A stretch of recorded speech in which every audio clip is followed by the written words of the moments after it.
예, 오늘은 민수기 8장입니다. 8장 1절에서 26절까지. 예, 어떻게 보면 민수기 8장의 말씀은 서로 다른 두 이야기를 기록한 것 같이 보입니다.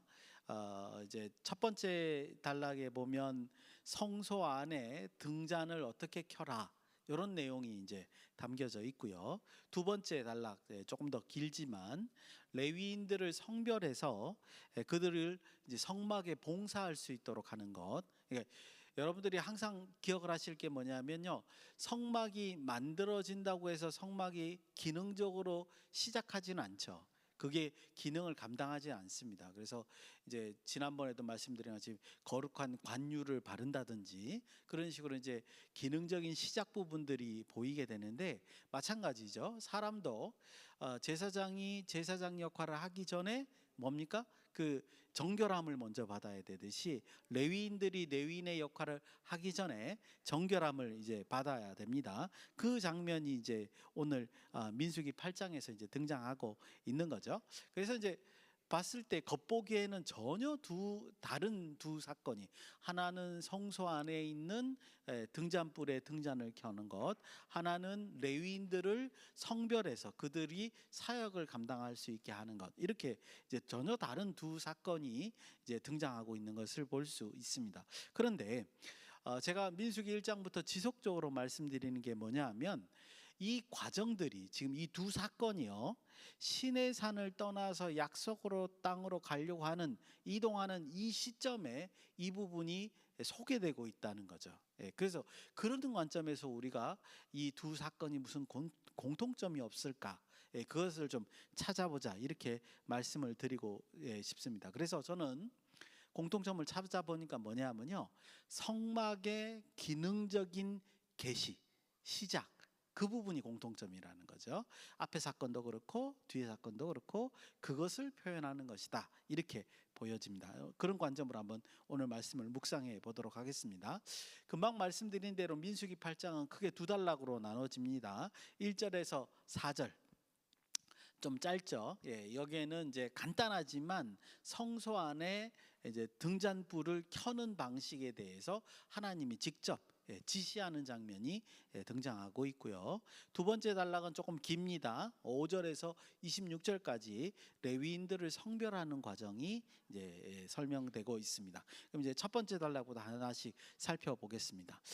제가 이제 이 첫 번째 단락 1절에서 4절을 보면서 느꼈던 것은 뭐냐 하면, 이 장면을 굳이 지시할 필요가 있을까라는 생각을 했어요. 이 장면을 읽으면서. 그 앞에 있는 2절도 그렇지만 뒤에 나와 있는 3절 4절의 설명도 조금 왜 이게 여기서 언급이 될까 하는 의문이 생길 정도로 그런 느낌이 들었습니다. 그러니까 무슨 말씀을 드리냐면, 간단한 지시사항인데도 불구하고 너무 구체적으로 지금 설명하고 있고, 이 구체적인 설명이 여기와 지금 이 문맥에 맞아 떨어질 것과, 이게 좀 뭐랄까 이렇게 부자연스럽게 보이지 않는가, 특별한 목적이 없으면 이런 말씀을 하실까, 이런 생각이 들었다는 말씀입니다. 그런 관점에서 2절을 제가 한번 읽겠습니다. 여러분들 눈으로 보시기 바랍니다. 2절입니다. 아론에게 말하여 이르라, 등불을 켤 때에는 7 등잔을 등잔대 앞에 비추게 할지니라 하시매, 이렇게 이제 되어 있습니다. 먼저 내용에 한번 집중해 보죠. 내용이 뭐였죠? 등잔대를 앞방향으로 비추게 해라, 이렇게 이제 설명을 하고 있습니다. 이게 이제 지시 내용이죠. 등잔대를 앞으로 좀 더 기울이라는 뜻인지, 아니면 앞으로만 비추게 뒤에 무슨 배경을 만든다든지 어떤 장치를 해서 앞으로만 비추게 하라는 건지 정확하게 우리는 알 수 없습니다. 너무 내용이 간단하게만 표현이 돼 있으니까. 그런데 이 등잔불을 앞으로 비추게 하라라는 말 속에는 적어도 두 가지 확실한 사실을 깨달을 수가 있습니다. 이 두 가지는 분명하구나. 첫 번째는 뭐냐? 등잔불이 켜졌다는 거죠. 이 시점부터 켜졌고, 여러분들 아시다시피 등잔불은요, 밤이 되면 켜고요, 그 다음에 해가 뜨면 끕니다. 그게 등잔불입니다. 우리 앞에 저 출애굽기 할 때 그렇게 돼 있습니다. 그러니까 24시간 켜져 있는 게 아니고요. 밤이 될 때는 켜고 그다음에 이제 해가 떠오르기 시작하면 이제 그 제사장이 가서 그거를 끄고 그렇게 계속 관리하게끔 이제 되어 있습니다. 예, 등잔불이 켜졌다는 것을 굳이 여기서 왜 강조하느냐? 저는 그래서 이제 말씀드리고 싶다는 거죠. 기본적으로 이 등잔불은 우리 출애굽할 때도 말씀드렸지만 감찰하시는 하나님의 눈을 의미합니다. 예, 그래서 등잔불을 켜라라는 말이 굉장히 이제 의미롭게 이제 다가올 수밖에 없는 거죠. 그리고 또 한 가지 생각하셔야 됩니다. 등잔불을 어떻게 하라고 돼 있죠? 앞으로 비추게 하라 그랬단 말이죠. 그런데 성소 안에서 등잔불을 마주하고 있는 게 뭐죠? 떡상입니다. 떡상. 진설병, 예, 상. 그러니까 떡이 있습니다. 이제 6개씩, 그죠? 12줄이 이렇게 놓여 있는 떡상이 그 앞에 있죠. 그러니까 앞으로 비추게 한다는 말은 그 빛이, 등잔불 빛이 그 떡상을 비추게끔 해놨다. 이렇게 우리가 말씀을 드릴 수 있거든요. 그러면 이제 떡상이 의미하는 바가 뭡니까? 이스라엘 12지파를 의미한단 말이죠. 그러니까 이 말은 하나님께서 하나님의 눈이 이스라엘 12지파를 항상 감찰하시고 보호하시고 인도하신다, 이런 의미를 상징적으로 보여주고 있다는 거죠. 그거를 지금 특별히 누가요? 하나님이 그 제사장 아론에게 명령하고 있는 장면이 지금 이 장면이다, 이렇게 말씀드릴 수 있다는 겁니다. 두 번째 확실한 건 뭐냐? 지금 설명드린 첫 번째 장면을 한번 고려를 한다면 이런 지시사항은 이런 것을 상징적으로 설명한다, 이렇게 말씀드릴 수 있습니다. 어떤 거냐?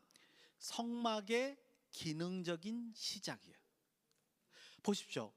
성막 안에 분향단도 있고요, 그죠? 등잔대도 있고 이런 기구들이, 떡상도 있고 여러 가지 기구들이 있습니다. 그런데 하필이면 제가 금방 말씀드린 대로 24시간 항상 켜져 있는 것도 아니고 밤에만 켜져 있는 그 등잔불에 대해서 왜 여기서 등잔불 하나만 설명하면서 지금 이런 지시사항을, 특별히 제가 앞에도 말씀드린 대로 민수기 1장부터 지금 10장에서 떠날 텐데 9장까지 이제 행군을 준비하는 이 입장에서 왜 이 짧게 이런 특별한 지시사항을 여기다 기록하고 있냐는 거죠.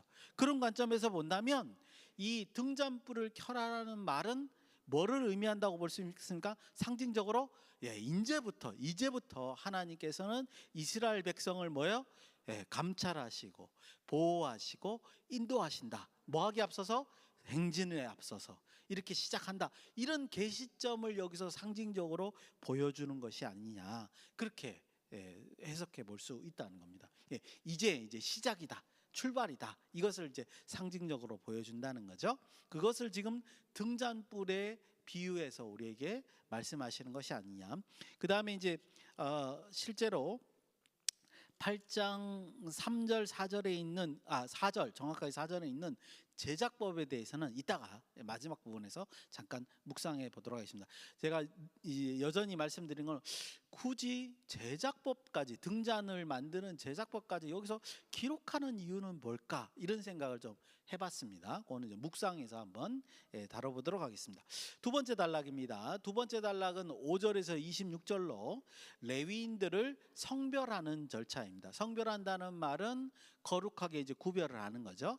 거룩하게 구별을 해야 그 사람들이 이제 하나님의 일을 감당하는 겁니다. 그래서 이제 제가 생각해도 첫 번째 그렇게 해석하고 나니까 두 번째는 너무나 자연스럽게 이거는 성막의 기능적인 시작을 알리는 것이다, 이렇게 해석이 가능하죠. 왜냐하면 여러분도 아시다시피 레위인들은요, 성막에서 제사장을 돕고 성막에서 여러 가지 일들을 감당하는 사람들, 도와주는 그 사람들이고, 그래야지만 이제 원만하게 이제 진행이 될 수 있죠. 여러분들 생각해 보십시오, 그죠?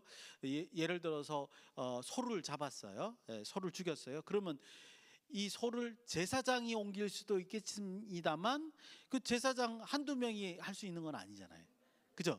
그러니까 성경에는 기록이 돼 있지 않다 하더라도 레위인들의 도움이 여러 가지로 필요하다는 걸 우리가 알 수 있습니다. 이런 것들을 누가 담당하느냐? 레위인들이 이제 담당을 하는 거죠. 그래서 성막 그리고 또 이제 성막을 이동해야 되니까 성막을 걷고 이동하고 또 성막을 다시 치고 이런 모든 것들도 이제 레위인들이 다 담당하는 거기 때문에 실제적으로 성막에서의 기능적인 일을 누가 대부분 담당하냐면 레위인들이다 이렇게 말할 수 있고, 그리고 여기서 지금 이 8장에서 레위인들을 성별한다는 것 자체가 레위인들이 이제 드디어 업무를 시작한다라는 의미를 가질 수 있기 때문에, 그래서 이 모든 성별하는 것 자체가 이제 성막이 기능적으로 시작한다, 이걸 잘 보여준다 이렇게 말씀드릴 수 있습니다.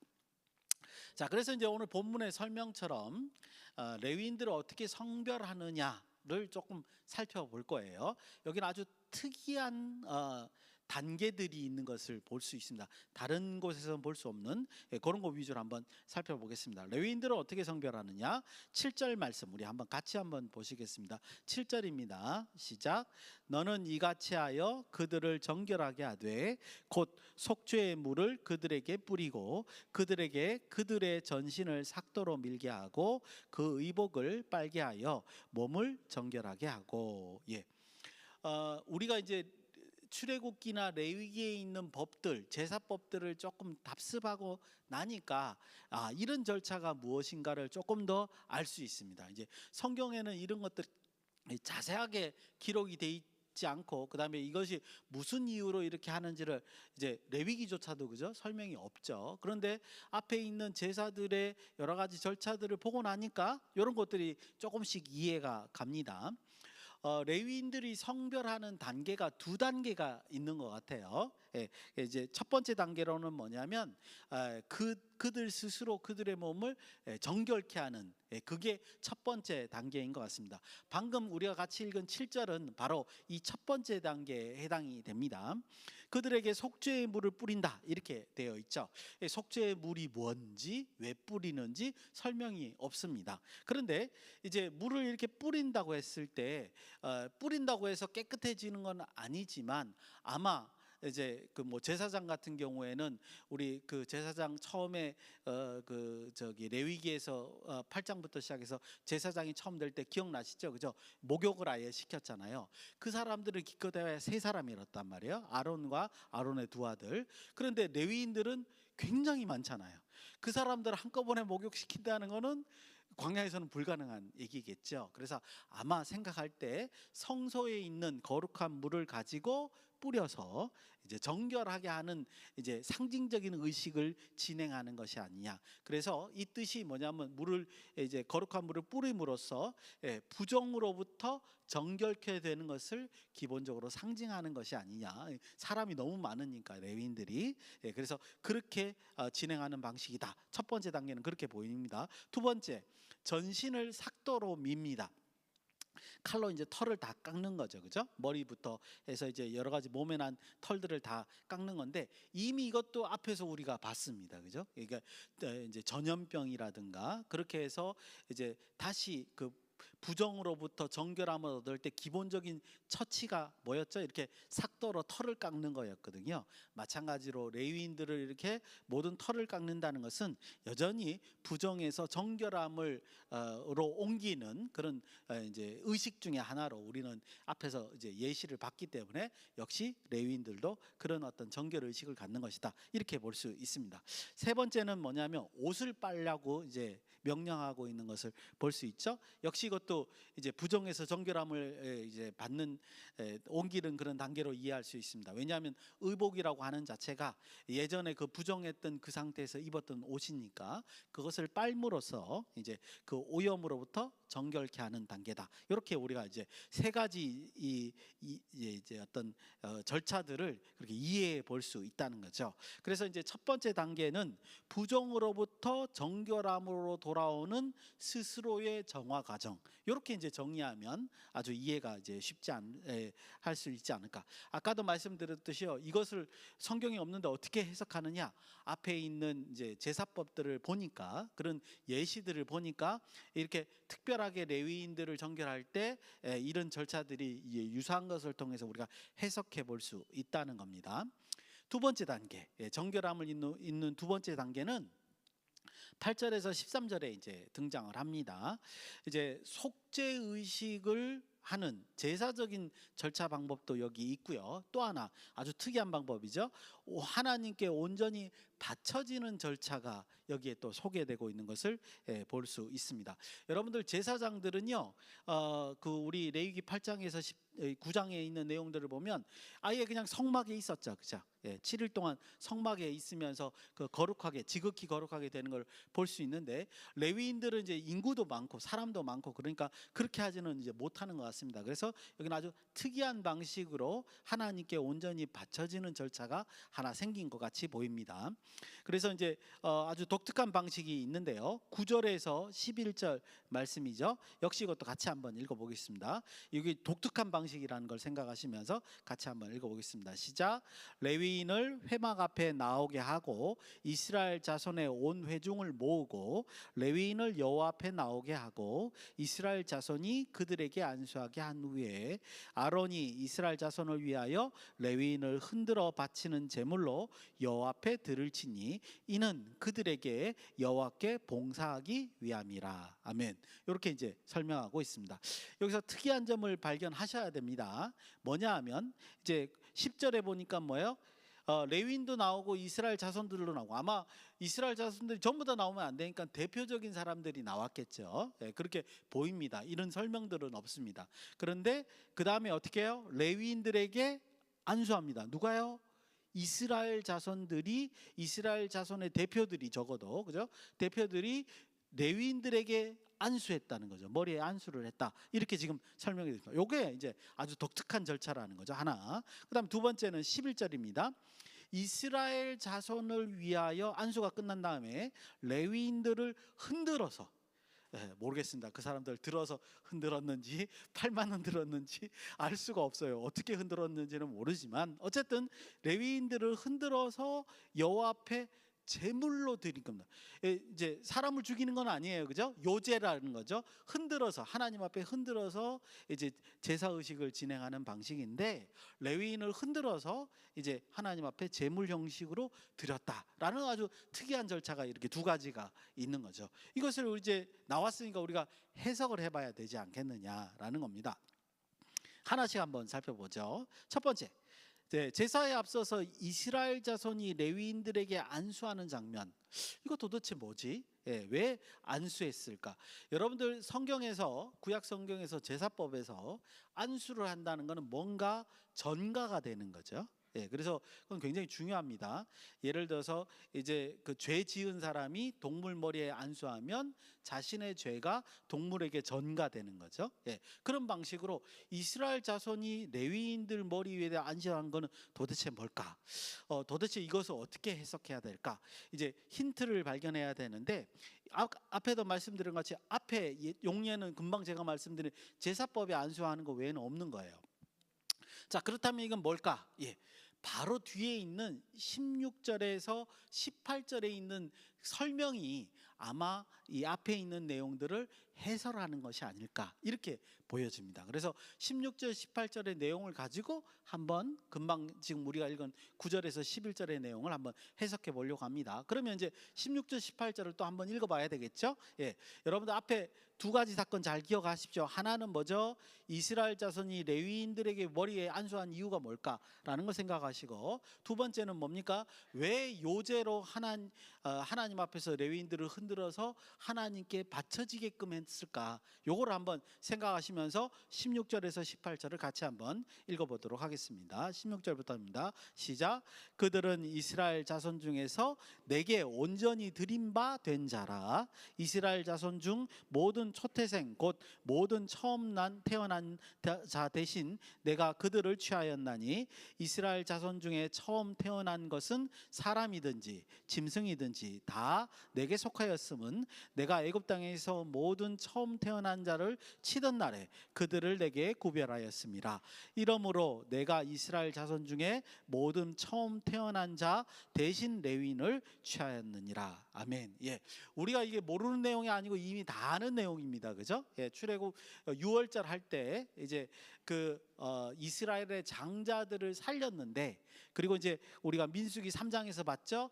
장자들을 레위인으로 다 대처해서 이스라엘 장자들 대신에 생명값을 받아서 레위인들이 이제 하나님 앞에 봉사하게 된다. 이런 상황까지 우리가 다 알았던 그런 내용입니다. 그런데 이것을 앞에 있는 내용의 제사에 관련돼서 해석하는 입장으로 한번 생각해 보면 이런 거죠. 왜 이스라엘 자손들이 대표들이 왜 레위인들에게 안수했습니까? 예, 그 생명의 값을 전가를 하는 거죠. 옮기는 겁니다. 예, 이스라엘 자손들의 장자들의 생명값을 레위인에게 다 넘기는 거죠. 그죠? 예, 그런 이제 제의적인 의식으로 우리가 이해해 볼 수 있다는 거죠. 그래서 16절 후반부부터 시작해서 18절까지 그걸 요약적으로 우리에게 잘 보여준다. 이렇게 이제 여러분들이 보시면 되겠습니다. 그러니까 민수기 3장에 등장하는 것은 값을 치르는 것을 얘기를 한 거고요. 지금 민수기 8장에서 여기 얘기하는 건 제의적 관점에서 그걸 진짜로 전가하는, 안수로 전가하는 것을 우리가 볼 수 있지 않겠느냐, 이렇게 해석해 볼 수 있습니다. 두 번째요. 왜 이스라엘 자손을 위해서 레위인을 흔들어서 요제로 하나님 앞에 바치는 의식을 진행했을까? 이거 굉장히 특이한 건데, 역시 이제 이 16절 18절에 등장합니다. 제가 봤을 때는 16절 상반절이죠. 제가 한번 다시 읽어보면, 그들은 이스라엘 자손 중에서 내게 온전히 드린 바 되었다. 이렇게 표현되어 있다는 거죠. 그러니까 여기서 설명하는 것은 뭐냐 하면, 레위인들이 이스라엘 자손들을 위해서 하나님 앞에 봉사하는 거죠. 그래서 하나님 앞에 나시린처럼 드려진 바가 된 사람들로 여기는 겁니다. 그래서 그것을 제의적으로 상징하기 위해서 요제 형식으로 하나님께 드렸다, 이렇게 말씀드릴 수 있습니다. 그래서 이런 방식은요, 성막의 일을 감당하는 자로서 우리가 레위인들을 살펴볼 수도 있지만, 앞에 우리 이제 진영이 움직일 때 또 한 가지 레위인들의 기능이 있죠. 성막을 운반하는 것도 있지만 또 한 가지 기능은 뭐죠? 텐트를 쳤을 때 어떻게 합니까? 성막을 중심으로 해서 레위인들이 사방을 다 가로막죠. 그죠? 예, 배치가 됩니다. 서로 이렇게 지파별로 이렇게 배치가 돼서 이스라엘 지파가 성막에 함부로 들어오지 못하는 완충 역할을 담당하도록 하는 것을 볼 수 있습니다. 즉 이렇게 이해하시면 되겠어요. 성막에 접근할 수 있는 사람들은 레위인이라는 거죠. 그래서 레위인들은 특별한 정결 의식이 필요했고, 특별하게 이렇게 구별된 의식을 통해서 성막을 자유롭게 이동할 수 있습니다. 하지만 일반 백성들은 성막에 자유롭게 올 수 없습니다.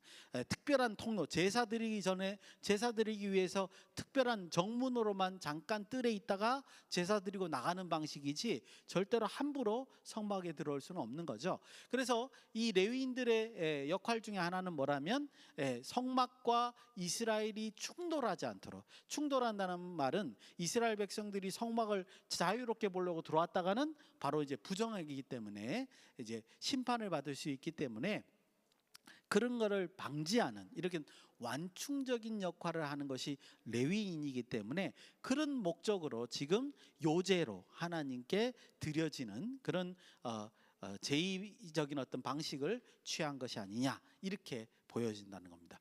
요게 레위인들을 정결하게 하는 아주 특이한 방식이다. 다른 성경에는 이제 없는 내용인 거죠. 여러분들, 그리고 난 다음에 이제 드디어 이제 정식적인 제사가 드려집니다. 뭐가 드려지죠? 레위인들을 위한 속죄제와 번제가 그때서야 드려지는 것을 우리가 볼 수 있습니다. 속죄제는 앞에서 설명드린 대로 정결함을 얻는 제사입니다. 속죄제가 다른 말로 정결제이기 때문에 이제 부정으로부터 제의적으로 완전히 깨끗해지는 게 이제 속죄제죠. 그 다음에 번제는 하나님 앞에 헌신을 드린다는 표시를 하는 거죠. 그래서 속죄제와 번제가 드려짐으로써 이제 드디어 레위인들이 성막에서 봉사할 수 있는 이제 정결함을 받게 되는 절차가 이제 완료되는 것을 우리가 볼 수 있습니다. 그리고 이제 20절에서 22절이 그 명령대로 수행하는 장면이 이제 소개되고 있기 때문에 다시 한번 읽을 필요는 없고요. 그다음에 이제 마지막 이제 끝부분입니다. 23절에서 26절이 있습니다. 여기에 보면 이제 이 민수기 8장의 마지막 이제 마무리 부분인데요. 레위인들은 25세부터 50세까지 성막에 봉사하도록 이제 명령을 받고 있는 것을 볼 수 있습니다. 먼저 요거 기능적인 걸 좀 말씀을 드리면 앞에서도 이제 레위인들이 성별되었다 라는 표현을 통해서 드디어 이제 성막이 기능적으로 역할을 한다, 이걸 상징적으로 보여줬잖아요. 마찬가지로 지금 마지막 마무리 단계에서 23절 26절에서 레위인들의 봉사하는 나이를 소개하면서 성막이 이제부터 이제 본격적으로 운영이 된다, 개시가 됐다, 기능적으로 개시가 됐다, 이런 걸 이제 마무리하는 단계로 레위인들의 봉사 나이를 소개하는 것이 아닌가, 이렇게 보여집니다. 한 가지 의문점은 뭐냐하면 이겁니다. 우리 민수기 4장 39절에 보시면 레위인들의 봉사 나이가 30세에서 50세로 돼 있어요. 그죠? 근데 여기는 25세에서 50세로 돼 있어요. 아무런 설명이 없이 이렇게 이제 차이를 보입니다. 그래서 이거는 도대체 어떻게 이해할 것인가? 사실은 방법이 없는데, 그나마 이제 두 가지 그 기록을 조금 더 총합적으로 한번 이해해 보면 이런 뜻이 아닐까 보여집니다. 성막에서의 여러 가지 봉사들은요, 굉장히 중요한 일들이 많죠. 자칫 잘못하다가는 어떻게 됩니까? 그 성막에서의 그 거룩과 하나님 명령을 벗어나면 그게 부정이거든요. 그 부정이 충돌되어서 죽임을 당할 수 있습니다. 그러니까 굉장히 성막에서의 모든 일들은 세밀한 작업이라는 거죠. 그렇다면 레위인들이, 제사장들은 특별한 그룹이기 때문에 인원이 몇 명 안 되지만 레위인들은 인원이 굉장히 많은데 거기서 일일이 제대로 교육을 하지 못하면 이런 충돌이 자주 발생할 수 있죠. 그래서 제가 이제 상상하는, 학자들이 대부분 이렇게 생각을 합니다. 25세부터 30세까지는 실제적인 일이라기보다는 견습을 하는 것이 아니냐. 이제 배우는 거죠. 그리고 나서 30세부터 정식적으로 봉사를 하는 것이 아니냐, 이런 추측을 하게 됩니다. 그래서 이제 우리 에스겔서에 보면요, 제가 이제 에스겔을 전공했는데 이제 그 에스겔이라는 선지자가 사실은 제사장의 아들이었습니다. 근데 제사장의 그 아들인 이 에스겔을 나이를 한번 추적해 보면 포로로 잡혀오기 전에 이제 성전에서 그 봉사했을 때 성전에 때 그때 나이가 25살 있을 것 같아요. 이제 대략 보면, 왜냐하면 1장 1절을 근거로 해서 나이를 추정하면 25살이 있을 것 같아요. 그때 이제 아마 에스겔은 성전에서 견습 과정을 거치지 않았을까, 학자들이 보통 이렇게 추정을 합니다. 그 이유가 아마 이런 근거 때문에 하지 않을까, 그런 생각이 듭니다. 다시 한번 정리하면요, 레위인들은 어떻게 해요? 25세에서 견습을 5년간 하고 30세부터 정식적으로 봉사를 하지 않았을까, 그런 의미가 여기에 담겨져 있지 않을까, 그렇게 한번 생각해 보겠습니다. 이제 짧게 묵상하고 이제 마치겠습니다. 앞에 제가 설명을 드린 대로 여전히 이 1절에서 4절, 그 다음에 지금 5절에서 26절, 이 두 사건이 왜 시내산에서 출발해서 가나안 땅으로 가려고 하는 그 중간에 이런 내용들을 소개하고 있을까라는 이제 의문을 갖습니다. 특별히 4절에 있는 등잔대를 제작하는 장면도 다시 소개되고 있거든요. 이 장면은 앞에 안 나왔던 게 아니에요. 이미 우리가 출애굽기에서 봤던 내용입니다. 그리고 제가 아까 설명드린 대로 등잔불에 등잔을 키는 행위가 성막이 기능적으로 기능을 시작한다라는 걸 보여준다고 한다면 굳이 이렇게 등잔대를 제작하는 방법을 여기 4절에다가 길게 설명할 이유가 없다는 거죠. 이미 만들어서 성막 안에 두었습니다. 그 둔 거에다가 기름을 얹고 이제 불을 켜는 작업을 설명하고 있기 때문에 등잔대를 만드는 제작법에 대해서 설명할 이유가 전혀 없다는 거죠. 단순히 부가적인 설명이다 이렇게 말하기는 좀 곤란하지 않겠냐라는 겁니다. 그렇다면 특별한 의도로 지금 그 등잔대를 제작하는 방식을 여기다가 강조해서 둔 거라 이렇게 이제 해석해 볼 수 있죠. 그렇다면 강조하는 이 설명을 여기다 두면서 강조하는 신학적인 메시지는 도대체 뭘까? 이 얘기는 아마 이렇게 해석이 될 가능성이 있습니다. 물론 이제 제 생각입니다. 하나님의 일은 하나님이 항상 먼저 시작하신다. 이런 메시지를 담고 있는 것이 아닌가 보여집니다. 왜 그렇게 생각하냐면요. 여기에 지금 설명이 등잔대의 기원에 대해서 설명하고 있거든요. 등잔대를 어떻게 만들으라고 누가 가르쳐줬다? 하나님이 가르쳐줬다라는 거죠. 그죠? 하나님이 보여주신 양식대로 등잔대를 만들었다. 이렇게 지금 강조하고 있는 겁니다. 즉 하나님은 이 성막에 대해서 먼저 미리 계획하시고 보여주시고 이스라엘 백성들을 따라하게끔 하고 계시다는 거죠. 그래서 마찬가지로 이 말씀을 우리 성도들이 받았을 때 그렇게 이해할 수 있습니다. 성도들의 역할이라고 하는 것은 구체적으로 우리가 뭔가를 해서 하나님께 새로운 것을 드리는 게 아니라 하나님께서 명령하신 것을 따라간다는 거죠. 답습하는 게 중요하다는 겁니다. 그래서 하나님의 뜻이 온전히 무엇인가를 깨달아가는 과정이 중요하지 않느냐, 이런 메시지를 좀 담고 있다는 거죠. 여기다 하나 덧붙이겠습니다.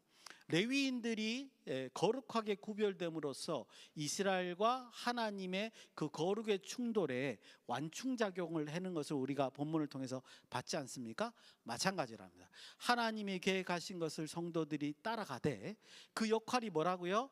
세상 사람들과 하나님과 심판이라는 방식으로 충돌된 걸 막아주는 그런 완충적인 역할이 우리 성도들이 해야 할 일이 아닌가. 그것이 오늘 민수기 8장의 본문으로 우리에게 보여주는 것이 아닌가, 그렇게 생각이 듭니다.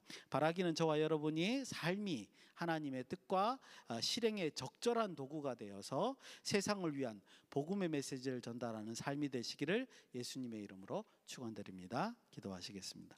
고마우신 아버지 하나님, 은혜를 감사드립니다. 오직 하나님의 말씀대로 살아서 하나님의 복음을 귀한 세상에 전달하는 귀하고 복된 사역에 동참하는 우리 모두가 될 수 있도록 인도하시고 함께하여 주시옵소서. 예수님의 이름으로 기도드리옵나이다. 아멘.